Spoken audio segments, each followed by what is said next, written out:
1974 में इंदिरा गांधी ने डिसाइड किया कि हमें क्या बनाना है, परमाणु बम बनाना है। कब डिसाइड किया इन्होंने? 1974 में।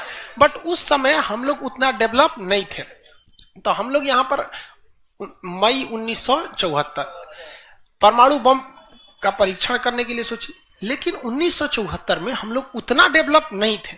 1974 में हम लोग के यहाँ मोटरसाइकिल नहीं थी बढ़िया, राजदूत उष्टू टाइप का थी सब। वहां फ्रीडम तो इधर आया है यार, 1974 में फ्रीडम कहां था? यमहा वगैरह था। यहां पर इन्होंने पोखरण में परमाणु परीक्षण किया, लेकिन गलती से वो उतना सक्सेस नहीं हुआ जितना होना चाहिए था। उस परीक्षण का जो नाम था, उसका नाम था स्माइलिंग बुद्धा। क्या नाम था? स्माइलिंग बुद्धा। तो हो गया बात वही, भड़कइबो किए लोग, फूस दे करके रह गया, पकड़ा गए हम लोग। अब अमेरिका हम लोग पे दबाव बना दिया। अमेरिका ने एक नियम बना दिया, सीटीबीटी और CTBT, comprehensive test ban treaty. कोई भी व्यक्ति परमाणु बम का परीक्षण नहीं कर सकता है, और बैन लगा दिया। ना आपको जल पे परीक्षण करने देंगे, ना थल पर परीक्षण करने देंगे, ना हवा में परीक्षण करने देंगे, पूरा बैन लगा दिया। और एनएसजी बना दिया, national supplier group, nuclear supplier group, कि कोई भी देश भारत को मतलब यूरेनियम नहीं देगा। तो हम लोग पास यूरेनियम नहीं था, चोरी छुपे हम लोग यूरेनियम मंगाते भी तो सीटीबीटी था, परीक्षण करने नहीं देगा। भारत ना एनएसजी को माना है, ना सीटीबीटी को माना है। और एनपीटी लगा दिया, न्यूक्लियर नॉन प्रोफिलरेशन ट्रीटी, नाभिकीय अप्रसार संधि, की कोई भी देश दूसरे देश को मतलब टेक्नोलॉजी नहीं बेचेगा कि परमाणु बम बनता कैसे। मतलब साला चोट्टा चारों ओर से घेर दिया। कभी कभी गरिया देते हैं यार, क्या हम मशीन थोड़े हैं कि जो सेट कर दिए वही बोलेंगे। देश पे बात आती है तो हम सब भुला जाते हैं। तू दोस्त है, ट्रंप है कि बाइडेन है, सोच रहा बाहर में जा, तू कोनो चीज हो। या पहले हमको मतलब तुम बनाओ परमाणु बम, कोई दिक्कत नहीं, हम लोग दिवाली वाला धुकधुकुआ बनाएंगे। मतलब एनपीटी क्या कहता है? न्यूक्लियर नॉन प्रोफिलरेशन ट्रीटी, नाभिकीय अप्रसार संधि, कि कोई देश दूसरे देश को परमाणु टेक्नोलॉजी नहीं देगा। एनएसजी, कोई देश मतलब बिना परमिशन, एनएसजी के बिना मीटिंग के मतलब यूरेनियम सप्लाई नहीं करेगा। और यूरेनियम उसी को सप्लाई करेगा जिसने सीटीबीटी पर साइन किया कि हम परमाणु बम का परीक्षण नहीं करेंगे। जी भाई साहब, परीक्षा माने बम बना के क्या कर लेंगे? मान के चलिए हमारे पास टेक्नोलॉजी आ गया, ठीक है, और एनएसजी से हम सप्लाई करके यूरेनियम भी ले लिए। एनपीटी कहता है बम परीक्षण नहीं करने देंगे। तो भाई बना के रखने से थोड़े होता है, एक बार पटके उठके तब ना समझ में आएगा काम कर रहा है कि नहीं। पता चला बना के रख लिए, युद्ध में पटके तो धुआं दे के रह गया। तो एक बार परीक्षण मतलब चारों ओर से हम लोग को घेर दिया था। अब भारत वाले वैज्ञानिक भी तो मतलब है सब उसी हिसाब के ना। भारत वाले ने कहा कि एक काम कीजिए, एक समझ में नहीं आ रहा है, अमेरिका से कहिए तू हमारे यहाँ परमाणु बिजली घर लगाओ। तो इंदिरा गांधी थी ना, अमेरिका को फुसला दी, कही कि देखिए ना, गुजरात में हमारा तारापुर जगह है, वहां परमाणु बिजली घर लगाना है, उसमें बिजली बनेगा, लाइट बत्ती जलेगा, आप बिजली घर लगाइए। सुने हैं कि 300 करोड़ का खर्चा आता है, जबकि 200 करोड़ का खर्चा आता था। तो अमेरिका लपलपा गया कि अरे दादा, बिना मोलाई तो रेट बढ़ा दी है। अजब हाल है भाई, महिला मोलाई ना करे, ऐसा हो सकता है? महिला को कोनो सामान फ्री में कहेंगे तो कहेगी 2 गो दे दो। तो अमेरिका ने सहयोग कर दिया, हाँ हम पूरा परमाणु बिजली घर बना देंगे, बिजली बनेगा, आपके यहाँ भुकभुकवा लाइट जलेगा एकदम। तारापुर में 1972 में बिजली घर लगा दिया। अब बिजली घर चलेगा कैसे? इंदिरा गांधी का हमें यहाँ यूरेनियम नहीं है, एक काम कीजिए, जो बिजली घर लगा है ना उखाड़ के ले जाइए, अपना ठेका कैंसिल का। अरे पगली कही के तो पैसा दे, तो पैसा कौन ची का, ये तू कौन सी तू बनी ले एनएसजी कि हम यूरेनियम नहीं देंगे, का चाह तुमको दे देंगे, कोई दिक्कत नहीं। अब वो यूरेनियम लिया था हमें बिजली घर में भड़काने के लिए। अरे भैया तू ले आओ ना, हम लोग ने डिसाइड करेंगे इसको भड़काना किधर है। इधर आया 1972 में तारापुर में, उधर तैयारी चल रही थी 1974 में। हम लोग ने उसमें से निकाल के इसमें भड़का दिया। बाद में पता चला गलती हो गया, अमेरिका होशियार निकला, जो यूरेनियम बिजली घर में लगता है वो 20% इनरिच रहता है, अब परमाणु बम में 80% इनरिच चाहिए होता है। हमसे गलती हो गया, ससुरा जातो गया भातो ना मिला। भड़काइयो दिए, बदनामो हो गए लोग, और सब सतर्क हो गया, सब हरक गया। सब देहात में बोला जाता है ना, हरक गया सब। ले भाई, हम लोग को पता नहीं था कि हम लोग वो कच्चे मसाला पे भड़का दिए थे लोग। अब क्या हो, इस सब 75 को नियम लगा दिया, हम लोग को कोई देता ही नहीं था। तो बस अब भारत में वैज्ञानिक, इंदिरा गांधी ने प्रोग्राम को कैंसिल नहीं किया, कहा कि बनाइए। अब भारत में धीरे धीरे आगे गए, एक से एक वैज्ञानिक मिल गए सब। उसमें एक चिदम्बरम थे, बहुत मशहूर वैज्ञानिक, और उसके बाद मिल गए हमारे एपीजे अब्दुल कलाम, सोने पे सुहागा। इन्होंने परमाणु बम बनाने की पूरी तैयारी कर ली। अब तब तक लेकिन कोई भी प्रधानमंत्री डरे उन लोग को खुली छूटे नहीं देता था कि परमाणु भड़काइए, क्योंकि अगर फूस हो गया, देखिए भड़क के सक्सेस हो गया तो किसी के बाप की औकात नहीं फिर कुछ बोले। भड़का दीजिए उसको, उसके बाद कौन सी बोलता है, ले आओ रे, ले आओ तो कौन सी है नहीं। लेकिन अगर भड़काए और फूस कर गया तब तो पिटा जाएंगे। जापान पर परमाणु बम मार दिया था अमेरिका, जापान चुपचाप देख लिया था। जापान के पास परमाणु बम रहता ना, अरे बाप रे बाप, उनको तो दिखाया रहता जापान, वो मारा रहता ना जिसका कोई हद नहीं। मजबूरी हो गई थी। तो भारत के सामने यही रास्ता था कि भैया अगर भड़का दिए और अगर सक्सेस नहीं हुआ तो इस बार माफी मिलने वाला नहीं है, क्योंकि 1974 में एक बार माफ कर दिया था। लेकिन अटल बिहारी वाजपेयी का जब नेतृत्व आया प्रधानमंत्री का, तो अटल बिहारी वाजपेयी ने कह दिया था भैया कुछ भी हो जाए, कुछ भी हो जाए, हमारा देश रहना चाहिए। आज के नेता रियलिटी बताते हैं। अटल, हम और आप उस पीढ़ी में से हैं जिन्होंने एक साथ दो महापुरुष को अपने देश में देखा, राष्ट्रपति के रूप में एपीजे अब्दुल कलाम और प्रधानमंत्री के रूप में अटल बिहारी वाजपेयी। और यह सौभाग्य पृथ्वी पर अब किसी को नहीं मिलने वाला है, क्योंकि ये ऐसे लोग थे जिनका अपना परिवार बाल बच्चा कुछ नहीं, देश ही समझा मतलब देश है, मतलब देश है यहाँ पे, और कुछ नहीं। यहाँ पे गलवान में चीन घुसा है ना, छोटा अटल बिहारी वाजपेयी रहते तो बता रहे, तो दिखने में बुढ़ा थे अटल बिहारी वाजपेयी। यहाँ पे बड़े बड़े जवान लोग का छक्का छुड़ा देते थे बॉर्डर पे।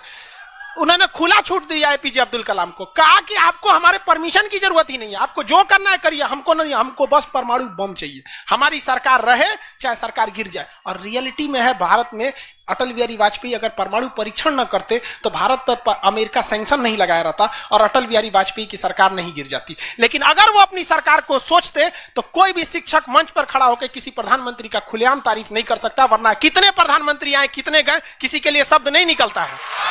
तो इतिहास हमेशा याद रखिएगा, आपको न्यौछावर करना पड़ेगा। यहाँ पर ऐसे चमचागिरी करने से किसी का नाम लेता आदमी, लेकिन विरोधी भी जिनका नाम लेते हैं ऐसे महापुरुष थे अटल बिहारी वाजपेयी, एपीजे अब्दुल कलाम। कोई है जो गिरियाएगा? हाँ, उसे जो अपने बेचारा शर्मा जाएगा, किसको बोल रहे। उन्होंने खुला छूट दिया और कहा कि जो करना है करिए। एपीजे अब्दुल कलाम कहे ठीक है, लेकिन अमेरिका को पता चल गया कि सोचा एपीजे अब्दुल कलाम चल गया वहां, ये पक्का सफल कर देगा, तो उसने उसके ऊपर ना सैटेलाइट छोड़ दिया। अमेरिका से सैटेलाइट छोड़ा और भारत के ऊपर निगरानी करने के लिए। अब यही गलती कर दिया अमेरिका से सुना। एपीजे अब्दुल कलाम को फुसलाने के लिए नासा बुलाया, आइए ना, आइए नासा आइए। तो एपीजे अब्दुल कलाम चल गए और कहा कि देखिए देखिए कितना बड़ा बड़ा मशीन है नासा में। ऐसा ना इंडिया में है, टूटल फूटल स्टेबलाइजर रख ले रहता है, स्टेबलाइजर का नट उठ जाता है तो पिलास से दाब के करता है। कहा वहां वैज्ञानिक बने, यहाँ आइए, हम आपको नासा का हेड बना देंगे। यहाँ पर कहा कि ठीक है, हम नासा का हेड हम क्या करेंगे, हमारा कौन है, ना बाल बच्चा ना कुछ, एक को चीज है मेरे लिए, मेरा दुनिया में कुछ नहीं है, केवल और केवल मेरी भारत माँ है, आप वो भी छीन लेंगे हमसे, ऐसा थोड़े हो सकता है। उन्होंने कहा नहीं, और यहीं से चुरा उससे गलती हो गया। वहीं पर उन्होंने देख लिया था कि अमेरिका ने भारत के ऊपर क्या लगा रखा है, सैटेलाइट मॉनिटरिंग के लिए, और वहां पे उसने अमेरिका की सबसे बड़ी गलती हो गई। यहां आने के बाद उन्होंने बता दिया, देख भैया हम जो काम कर रहे हैं ना, सारा अमेरिका क्या कर रहा है, सैटेलाइट से देख रहा है। तो सब वैज्ञानिक का असर ले, भड़काने से पहले तैयारी करना पड़ता है 1.5-2 महीना की। अब क्या किया जाए, तो कहे कि देखो भाई, इस अमेरिका की जो सैटेलाइट जाता है ना, दोबारा घूम के आने में ना लगभग 1-1.5 घंटा का गैप हो जाता है। इसी बीच में जो करना है करो। कहा कि 1.5 घंटा में कौन सी करेंगे। तो अटल बिहारी वाजपेयी ने खुला छूट दिया था किसको, एपीजे अब्दुल कलाम। एपीजे अब्दुल कलाम ने कह दिया ना कि एक काम कीजिए, ऐलान कर दीजिए कि यहाँ मिलिट्री एक्सरसाइज होने जा रहा है, सेना यहाँ युद्ध अभ्यास करेगी, कैसे युद्ध लिया जाता है, एकदम ओरिजिनल युद्ध का मैदान। अब युद्ध में कहीं घर बन रहा है तो कोई पूछ रहा है काहे लिए बन रहा है, तो इसी पे जब बम मार के प्रैक्टिस करेंगे। घर नहीं बन रहा था, वो इसलिए बन रहा था कि परमाणु बम कितना खतरनाक होगा। लोगों को लगा कि फौज इस पे मार के देखेगी कितना तबाही मचा रहा है। अरे भाई साहब बकलोल, वो तैयारी अब्दुल कलाम ने करवा रहे थे कि जब फोड़ेंगे तो देखेंगे कि घरवा उधिया रहा है कि नहीं। तो लोगों को लगा हम मिलिट्री एक्सरसाइज कर रही है, सब चीज काम हो गया। लेकिन अमेरिका को कहीं ना कहीं भनक लग गया, क्योंकि हर घर में सतयुग से कलयुग तक साले विभीषण हर जगह मिलते हैं।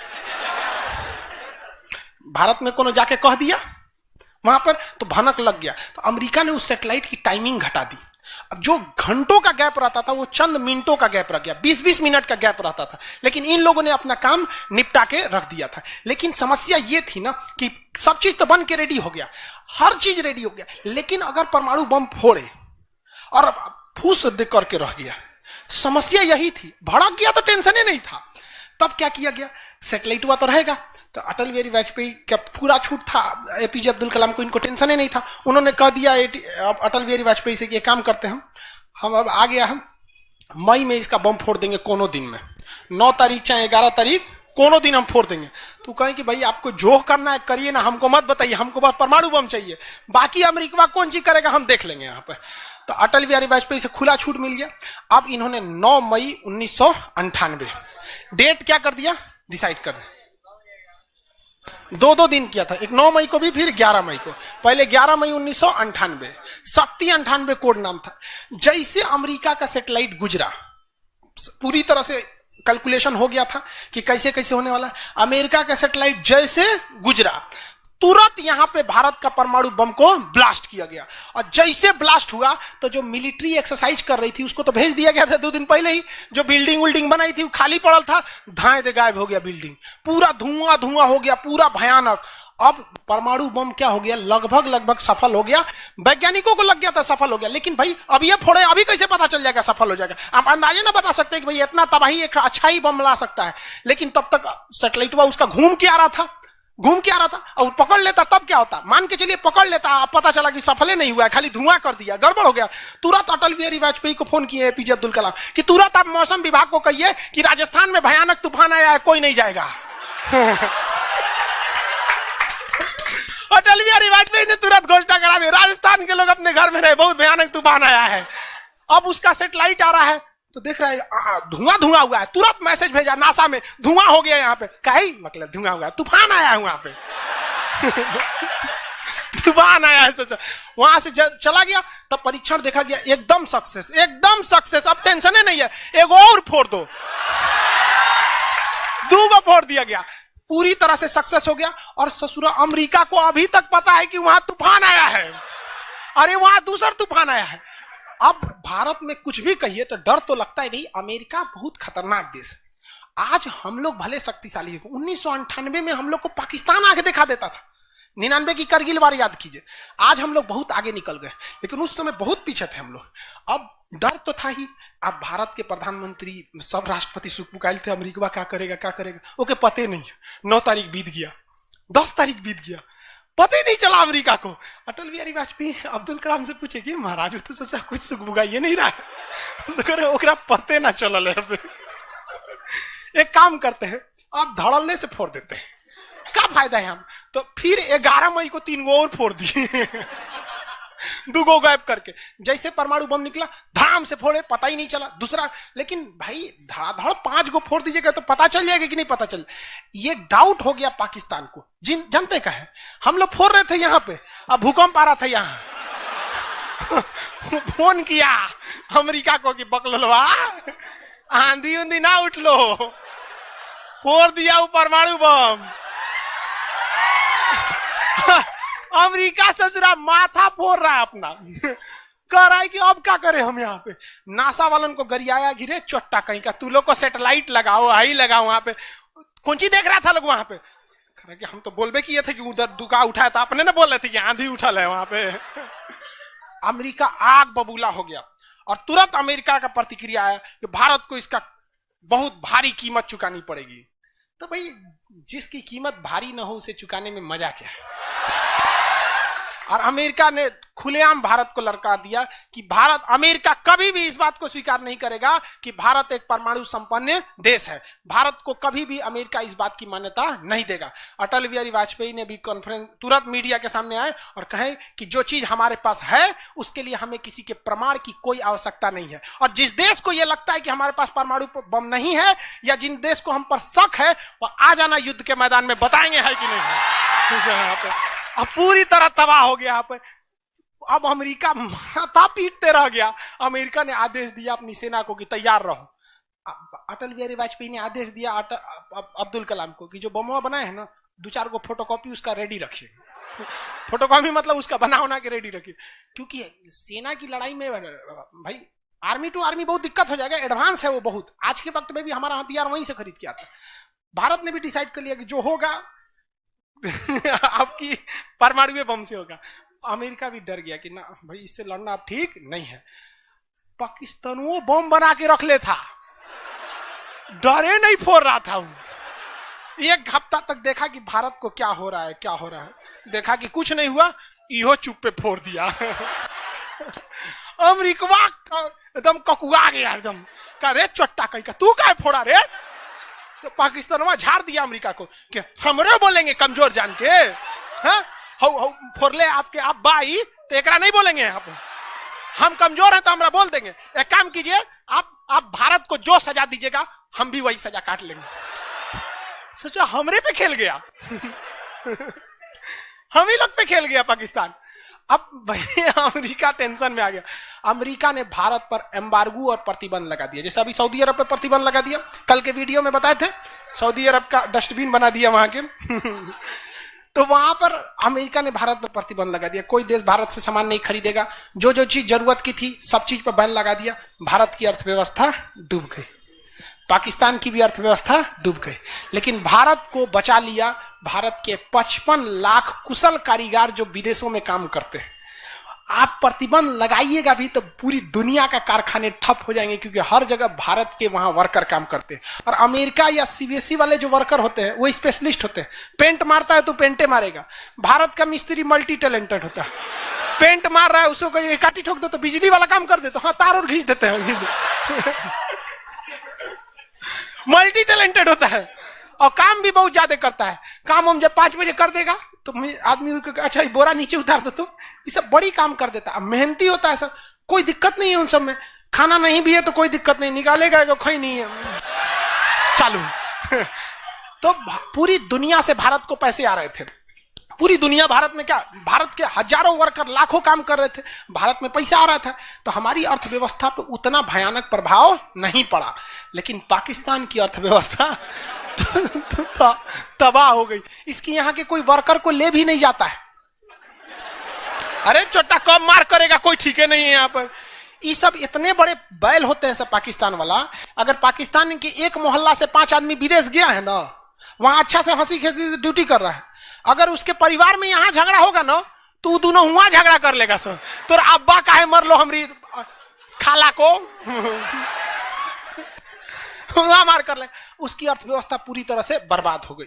अब पाकिस्तान के साथ अजीब सी दिक्कत था, अमेरिका अर्थव्यवस्था बर्बाद कर दिया, लेकिन पाकिस्तान भाई साहब हरामियों में नोबेल पुरस्कार मिलता तो हर साल यही लाता। इसने कहा कि एक काम करते हैं, अमेरिका ने हमको ऐसा बर्बाद किया है कि परमाणु बम होने के बावजूद हम तड़प के रह जा रहे हैं, हम भी अमेरिका को तड़पाएंगे। यह कहता है ना कि हम किसी से खरीद नहीं सकते हैं, व्यापार नहीं कर सकते, एक काम करते हैं हम परमाणु बमें बेचते हैं।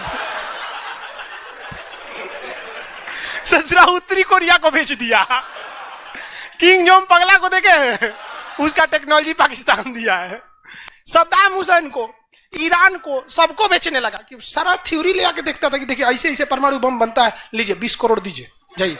अब अगला हिसाब 1 महीना तो काटेगा आदमी, अगला हिसाब देखे। अमेरिका कर रहा है पाकिस्तान में चोट्टा क्या कर रहा है, क्या कर रहा है, मरे हम भूखे मरे, आप प्रतिबंध हटा दीजिए नहीं तो हम इसको फेसबुक पे डाल देंगे।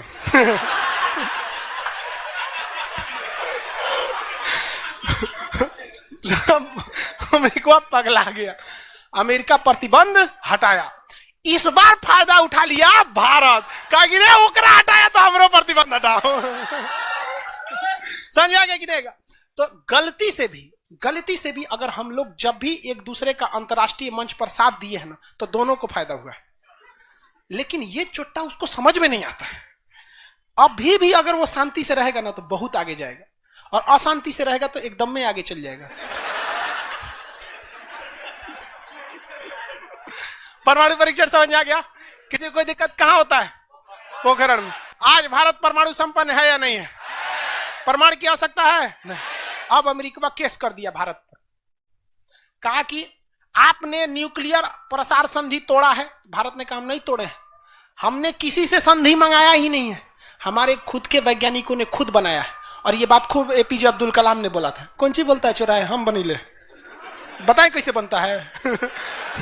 कहा कि अच्छा ठीक है, ये नहीं है। लेकिन आपने यूरेनियम तो चोरी से मंगाया, कहा चुप चट्टा कहीं का, चोरी से मंगाया। हमारे केरल में यूरेनियम निकलता है, जादूगोड़ा की खान झारखंड से निकलता है, उसी से हम बनाए। हम किसी से भीख नहीं मांगे हैं, हम हिंदुस्तानी हैं लोग, यहाँ पे भीख में तो हमें कुछ भी नहीं चाहिए। तो एनएसजी कहा कि अभी, तब कहा अब कौन सी पे मुकदमा ठोके, तब इस पे ठोक दिया भारत पे, आपने परमाणु परीक्षण किया क्यों है। भारत ने ये मुकदमा जीत लिया, जानते हैं कैसे, कहा कि कैसे, हमने तो कोई नियम नहीं तोड़े हैं। सीटीबीटी कहता है आप पानी में नहीं फोड़ सकते हैं, जमीन पे नहीं फोड़ सकते हैं, हवा में नहीं फोड़ सकते, हम जमीन के अंदर फोड़े हैं। भारत ने कहा फोड़ा था, जमीन के अंदर। तो भारत को उस समय हर चीज साथ दिया था, बुद्धि, विवेक, बल, शक्ति सब रहना चाहिए, तब आप जीत सकते हैं। ऐसा नहीं कि परमाणु बम ले लेने से आपको जीत जाएंगे। कब कैसा सिचुएशन था, आंधी आया है, परमाणु बम फूट गया, तो हर चीज बहुत बहुत कांड हुआ यहाँ पे। बाद में अमेरिका को समझ में आ गया कि नहीं हो सकता है, अब भारत को नांग नहीं सकते। वो गया जमाना जब हमारे ऊपर किसी का शासन हुआ करता था। आज भी भारत में बस जाति पात खत्म हो जाए, ऊंच नीच पे लड़ना खत्म हो जाए, और Congress BJP high party how party मतलब नेतागिरी खत्म हो जाए, तो सोचिए ना हमारे पास कमी किस चीज की है कि नहीं। नेतागिरी तो सॉल्व हो सकता है, यूपीएससी का एग्जाम कंपलसरी कर दीजिए नेता बनने के लिए। काम खत्म, तुरंत खत्म हो जाएगा काम। आप इसको समझ में आ गया कि नहीं, लाइव वाले सब लोग समझ में आ गया। अब आगे कल समझेंगे लोग। आज